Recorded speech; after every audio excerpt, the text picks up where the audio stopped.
Hey guys, Mark McKillier here with liveanabolic.com, and today I want to talk to you about some of the worst ab exercises that you can do for your back and your neck.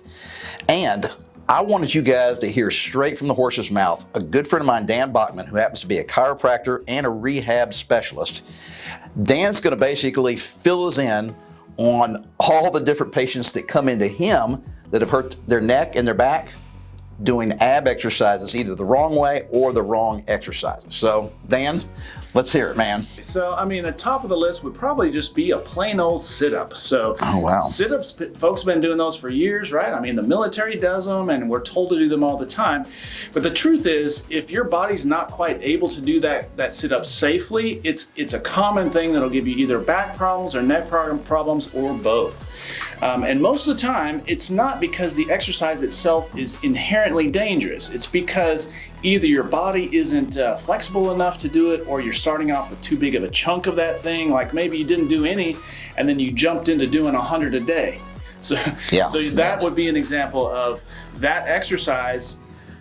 You're giving yourself too big a dose of that thing and your body can't keep up or isn't prepared to do it safely. And then you end up with back pain or neck pain or both. Okay, and of course you mentioned the military. And of course the guys in the military that are doing it are 20. Right. They're 20 years old, they're in great shape, they're running their ass off, they're doing all these exercises, and they have to knock out as many sit-ups as they can do in, say, 2 minutes. Absolutely. For one of their fitness evaluations. And let me just say this about the military too. The number one thing that gets someone pulled out of the military for injury is not combat, it's stuff like this. Yep. It's overtraining, it's carrying a ruck that's too heavy and your body can't quite keep up. The military actually beats these guys down. Young guys that are in great shape. I hear it all the time. I got some friends in the military, and they're in fantastic shape. These guys are ripped, and they push them so hard that it screws up their knees, their backs, their shoulders. I think it's actually a big mistake. I think the military is doing more harm than good. I agree with you 100%, but I wonder sometimes if they're intentionally building that overtraining into the program to intentionally fail out the people that are more breakable, or if this is just, hey, they're not too smart. And I lean towards they just don't know what good training is and haven't looked into it. I agree, but I think there is that macho thing that going on in the military, especially when you're talking about like special forces like the Navy SEALs, where they flunk out 95%. Literally 95% of the guys cannot make it through BUD/S, the Navy SEAL training. And these guys are getting stress fractures and all kinds of problems, and they're just beating the hell out of these guys. Even though they are the top of the heap physically going already through the program. Yeah, they've already been qualified to get into the program, and then they just beat them up. I think it's a big mistake. I agree. Okay. All right, so there's a lot of different exercises that we're going to kind of go over here, and I want you to basically show me what is it about the exercise that's potentially causing the problems with the neck and my back, and then is there a way we can kind of modify it slightly so that we can still do it and not benefit from it, but not the risk. Right, because the guys that are watching here really are not 20-year-olds in the military. All right, these guys are our age, right? Sure. Maybe even older, and are overweight or looking to get back into shape, lose a lot of belly fat, and build a strong core. But if you overdo it too quick, they're going to be in here seeing you. Absolutely, and that's the frustrating part a lot of times too. You got someone our age, 50s, 60s, and they made the decision. I'm gonna improve myself. I'm gonna get stronger. I'm gonna get healthier. I'm gonna eat better. And then they jump into this exercise program to improve themselves and ended up breaking themselves and feeling worse than they did before. I know, it sucks. Yeah. So it's almost always a matter of technique. Okay. How you do the thing, are you doing it in a safe way? Are you starting with a safe dose of that thing? And choosing exercises that are hard to do wrong. So I'm a big fan of exercises that are fairly simple and straightforward. There's not a whole lot of moving parts that if you don't keep up with them, you can do it wrong and hurt yourself. All right, so what I want to do is let's go into the other room where you do all your rehab stuff, okay? Right. And I'm going to get on the ground and you're going to show me some of the different exercises that can be done wrong and screw you up, and then let's figure out how to do them the right way. That sounds like a plan. Let's go check it out. All right, so now we're in a different part of his office, and I'm going to get Dan basically to watch me do some sit-ups, and that was one of the exercises that he said is causing problems for a lot of his patients. And then Dan's going to explain basically what I'm doing wrong, why it's causing, potential neck or back pain, and then we're going to basically show you a better way to do an ab exercise. right? Absolutely, yeah. So show me what you got, Mark. Let's look at sit-up. All right, so this is like a traditional sit-up, especially, the guys in the military, right? Yep. And they got, 2 minutes to do as many sit-ups as they can, and they're doing it, they got their hands behind their neck, and they're just yanking as fast as they can go, right? Okay, so here's what I'll tell you about that particular movement. And you're right, you're doing a sit-up the way it's done in the military and the way lots of folks do. Couple of issues though. As far as neck goes, if you're holding onto your head and pulling chin to chest, you can strain your neck just from doing that. Plus, when you get to the bottom and you're trying to launch back up, you're actually yanking on your head. Oh yeah. Which necks don't like a lot of times. Okay. Also, if you have low back issues, have had low back pain in the past, or if you're just not flexible enough, the rounding forward of your rounding over your low back can hurt just the pressure on your low back or the action as well. Also, the extra bit, once you've cleared shoulder blades, which is a crunch, from then on, that's the extent to which your abs can contract. Everything else of the coming forward movement is hip flexion. Flexors, yeah. I thought you were going to say that. So right in here. Yes, hip flexion is pulling knee to chest. That's the rest of the sit-up movement. And a lot of folks have tight hip flexors already, and if you stiffer them even more, that can bother your low back as well, or strained groin. Okay. So a better way, what I would recommend, first of all, is any crunch, or even if you're doing a sit-up, lace your fingers, make a basket, and elbows stay wide the whole time. They never come in. Okay. And when I do one, I even kind of push back into my hands a little as I come forward. And if you slowly crunch forward and pause for 1 second at the top and then lay back all the way. That way you get the advantage of the full range.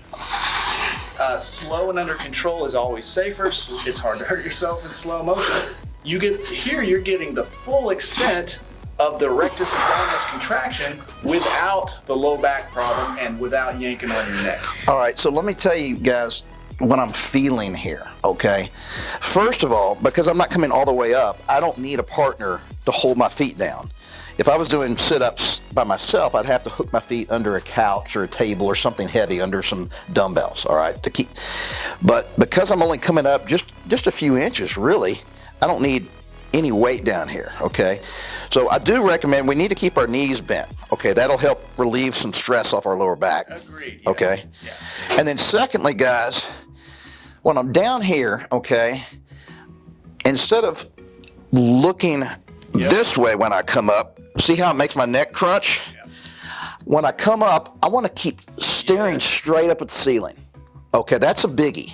That'll keep me from doing that. Think of it as leaving a room for an orange under your chin. Okay. Or a softball. So if your chin comes to chest, there's not enough room for it. So I'm just picking a point on the ceiling, and I'm just staring at it. Absolutely. All right, now guys, it doesn't look like I'm moving much, right? But that's the extent to which a low back can move in this direction. Yeah. Now guys, remember, we're doing this to strengthen our abs, okay? And let me tell you, wow. I mean, you're getting that burn. Oh yeah, I mean, it really, really works good. So just do this little, it's a real short range of motion, which is the exact opposite of what I tell you guys to do for most exercise. Most exercise, whether it's chest or legs or arms or back, I want a nice, smooth, long range of motion, okay? But this is the exception to the rule. And also, it's simpler, it's safer, there are fewer moving parts, so it's fewer things to keep track of while you're going through the movement. And I'm a big fan of any exercises that have less complexity. Oh yeah. So it's just a slow, smooth movement. It's easier to do safely. And the other thing about slow and smooth is that you are in the lift longer when you're going slowly, right? So it's a way to build strength faster with less resistance. It's the kind of time under Now, another way, if I wanted to, I guess I could put my hands on my chest and just... Absolutely. Yep.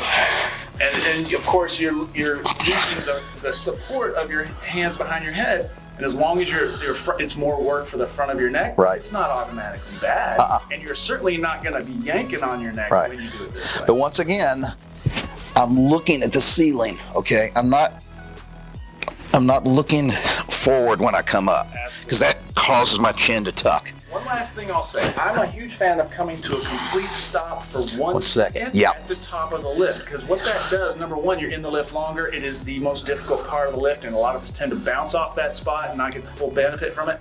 But it also keeps you from kind of launching yourself. Okay, so let me do it the wrong way. So I'll be... Yeah, and that's still not terrible. No, and let me tell you, I'm feeling the burn. I mean, I felt it, but... Yep. That's a beautiful crunch. That is a lot harder. And you know, the nice thing about harder when it comes to crunches, I hate doing abs, okay? The nice thing about harder means you don't have to do so damn many of them. That's right. It's a faster workout. I mean, really, 10 of those could be one good set and knock out 3 sets with about a minute's rest in between. That's a legit ab workout, okay? These guys that do these exercises, well, like I was doing those sit-ups, where I was launching myself forward. Hell, I got to do 40 or 50 of those to get the same amount of burn that I'm getting from 10 good form crunches. Absolutely, yeah. Okay. Anytime you're being told, like I see a lot of workouts that say, how many reps can you get in this amount of time? That's a terrible idea. Yeah. What you're basically doing is you're saying, I'm going to sacrifice my form and technique for reps, and that's just a recipe for an injury. Okay, let's go on to a different exercise now. All right, good. All right, here's another exercise that's real common, and Dan and I have been discussing the fact that, you know, if you don't do this the right way, you really can kind of mess up your back. And I want to show you several different ways to do it and what I feel in my lower back, because let me tell you, I don't have a good lower back. I've got all kinds of disc problems, okay? So let me show you. This is a leg lift, all right? So hands on your side, okay? Knees straight, legs straight, and you just up and down, okay? So when I'm doing this right now, I'm feeling some stress in my lower back. I mean, it doesn't kill, but it doesn't feel good. Yeah. And I'm getting my abs, but I'm also feeling a lot of stress right here in these hip flexors. Yep. All right, so what I like to do is modify this just a little bit, 2 different ways. I put my hands under my butt right here, and that causes my pelvis to tilt up, and it pushes my back down and flattens my back. So I no longer have an arch. Okay, so I put my hands under here, and instead of going with straight legs, I keep my knees just slightly bent throughout the full range of motion, and I'm not feeling Nearly as much pressure or tension. My lower back feels so much better just making these really minor changes, okay? Yeah, and that all makes perfect sense too, Mark, because with the leg raise, just like you identified, the hip flexors, the muscles on the front of your hip, are what's raising your leg, and your core muscles. The reason it's good for core is because your abdominal area has to tense up to create a platform that you can do that from. So it's great for core, but it can irritate front of the hip or even low back. And the reason it bothers low back is because your hip flexors attach to each of your low back vertebrae. Oh, okay. Every time you raise your leg, you're pulling on your low back. So if you already have a little extra sway in your back, which lots of folks do, I do, yeah. then it takes it even further, and backs don't like it. So what you've discovered on your own, putting your hands under your butt, it's rocking your pelvis back, flattening your low back down, and kind of taking the tension off of those a bit. And I've got an even, so your version is great. I've got another one I give my patients who have this issue. I call it double leg lowering. Okay. Continue. I call it double leg lowering. So you start from the same position, but pull knees to chest. Oh, except no hands under butt. Okay. Pull knees to chest until your back is flat down on the mat. It should be glued to the mat through this whole time. Okay. Then, very slowly, start pushing your feet away. It's going to get tough real quick. Keep going outward until you can no longer hold your back flat. I feel and then when it arches up, reload, and that's rep number 1. Oh, wow. So I go to about right here, and I can feel my back start to arch. And, you know, it's not like I can get my hand under it. I can just feel it. Yep, it's start to about right there. And I prescribe only 10 reps of this.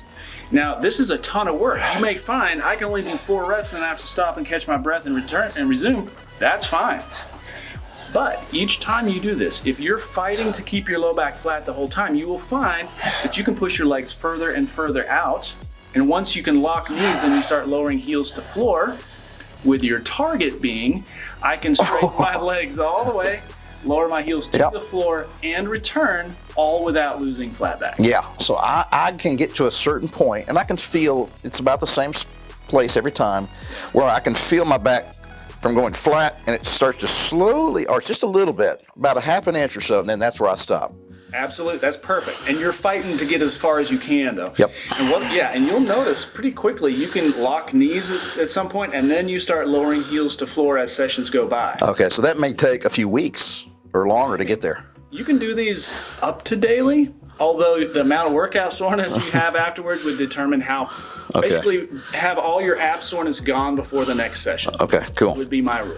All right, so let's talk about another exercise that's potentially bad for your neck or back that you see people do incorrectly. Absolutely. And it lands them in your office. All right, this is another exercise I want you guys to take a look at, and this is kind of a trick question. I want you guys to watch my form and tell me what I'm doing wrong. Okay, this is called a Russian twist, so that's not the trick. I want you to watch what I'm doing and see if you can tell what I'm doing wrong. Can you tell? Actually, nothing if you're already in decent shape. Now, the trick question is, are you in decent shape yet? So if you're not ready to start using a weight with your Russian twist, that's a mistake. So if you're just starting out, guys, I want you to just use your body weight. And all I do is just touch both hands to the side here, okay? That's plenty hard. So you do not need to use a weight, all right, until you've really progressed and start to feel that you need to up the intensity of this exercise. So, right, absolutely correct. Couldn't have said it better myself. So basically, yes, Russian twist is a fantastic core and abdominal exercise. It adds the rotational component that a lot of core programs don't get. So I'm glad you're incorporating this and giving it to your viewers. The problems with this exercise, when I see patients who come in, is that, like you said, they're starting with too big of a dose of the thing, and their body's just not adapted to that amount of load or that amount of that number of reps or that many days a week. So yeah, always the key is to always start with a ridiculously easy version. This is what I tell my patients, especially if they're coming off an injury. The first dose or two, the first session or two of an exercise like this, real easy. Think of it as a walkthrough of that thing. You're letting your body get used to the movement first. That finds you a safe entry point into that thing that doesn't hurt, that you can then add intensity to in future sessions as your body adapts to it by getting stronger.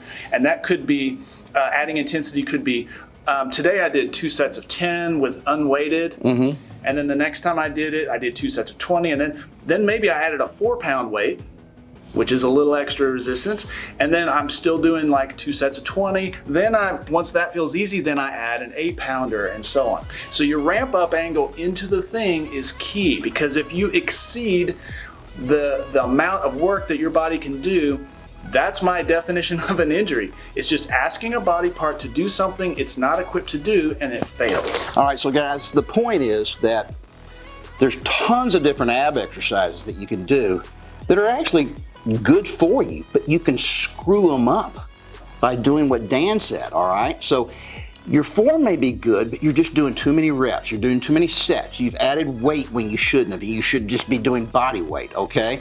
So you could pretty much screw up any ab exercise, and it could hurt your lower back or your neck just by doing it wrong or doing too much of it. Absolutely. So my rule is master the body weight version of the lift first before you start adding additional weight. I know it seems like common sense, but a lot of times it's easy to get kind of caught up in a new program and skip a few stages in the program and get in trouble. All right, I like that.